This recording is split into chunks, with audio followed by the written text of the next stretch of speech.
ሰላም ጤና ይስጥልኝ። እንዴት ናችሁ? ዛሬ ሕግን ልሽር አልመጣሁም በሚለው በጌታ በኢየሱስ ክርስቶስ ንግግር ምን ማለት ነው የሚለውን ነገር እንደ ትንሽ ነገር ላካፍላችሁ ነው።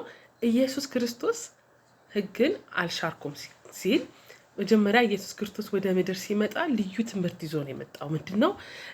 በእኔ እመኑ የዘላለም ሕይወት ታገኛላችሁ እያለ ነበር የሚያስተምረው። እና አይሁዶች ምን አሉ? ኢየሱስን ማመን አቃታቸው። አይሁድ አንተ ከአባታችን ከአብርሃም ከይስሐቅ ትበልጣለህ? ከያዕቆብስ ትበልጣለህ? አንተ ሕግ ከሰጠን ከሙሴ ትበልጣለህ? ከነቢያትስ ደግሞ ሕጋችንን ልትሽር ነው እንደመጣኸው ምናምን ብለው ጠየቁት። ኢየሱስም ኧረ በፍጹም እኔ ሕጋችሁን አልሽርም፣ በፍጹም እንዲያውም ላጠብቀው ነው የመጣሁት። ይሄ ማቴዎስ 5 ላይ አለ። ምን ይላችኋል? ይኸውላችሁ ሙሴ በሕጉ አታመንዝር እንደተባለ ሰምታችኋል አላቸው። አዎ አሉት። ከዛ ምን አለ?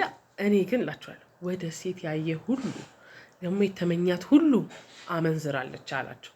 የዚያን ጊዜ እነዚህ ሕግ አፍቃሪያን በሙሉ ዋው አሉ። በቃ ደስ አላቸው። ሕግን ሊሽር አይደለም ማለት ነው። ስለዚህ በዚህ በጣም ተደሰቱ። ከዛ ግን ምን አላቸው? በዚህ መሀል አንድ ሉቃስ 18 ላይ ያለ አንድ ከአለቆች ሁሉ በቃ አንዱ ከሆነው እኔ ሕግን ምፈጽም አለሁኝ ምናምን እያለ አረማመዱን እያሳመረ ወደ ኢየሱስ ክርስቶስ መጣና የዘላለም ሕይወት እንዳገኝ ምን ላድርግ ብሎ ኢየሱስን ጠየቀው። ኢየሱስም እንዴ ሕግን ሁሉ ፈጽማ፣ ይሄ እኮ በመላው እስራኤል የታወቀ ነገር ነው፣ መተህ እንዴት ትጠይቀኛለህ? ሕግን ፈጽማ እንዴ? ሕግ ማለት አትግደል፣ አትስረቅ፣ አታመንዝር ምናምን የሚለውን ሲለው አዎ እሱን ፈጽም አለው ኢየሱስ። ከዛ ሲል እንዴ እሱንማ ከልጅነት የጀምሮ ስፈጽሙ ኖር ያለው ምን አዲስ ነገር አለው ምናምን አለ። እንግዲያውስ አንድ ነገር እንድታደርግ እነግርሃለሁ። ከዛ ኢየሱስ ደግሞ እንዲ አንተ ጎበዝ፣ አንድ ነገር እኮ ይቀርሃል። አንድ ነገር፣ እሱ ምን መሰለ? ያለህን በሙሉ ሽጥና በቃ ለድሆች ስጥና ከዛ እኔን ተከተለኝ አለው።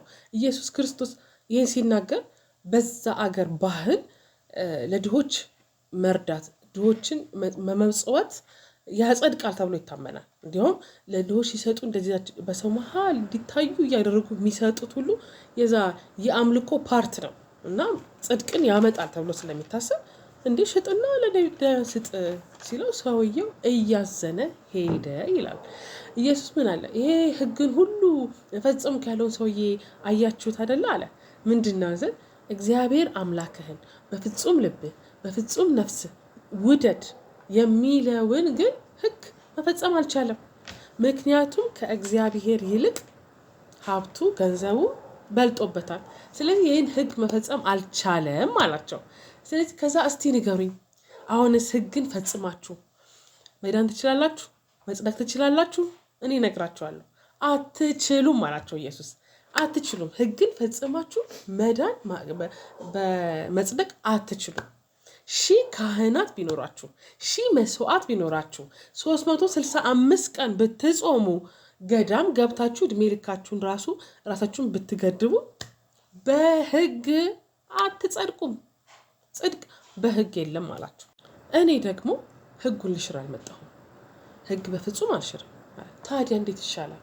በሕጉ ካልዳንን፣ በሕጉን ፈጽመን ካልጸደቅን፣ እሺ ሕጉ ደግሞ ካልተሻረልን ምንድነው የማናደርገው ሲሉት ኢየሱስ ምን አለ?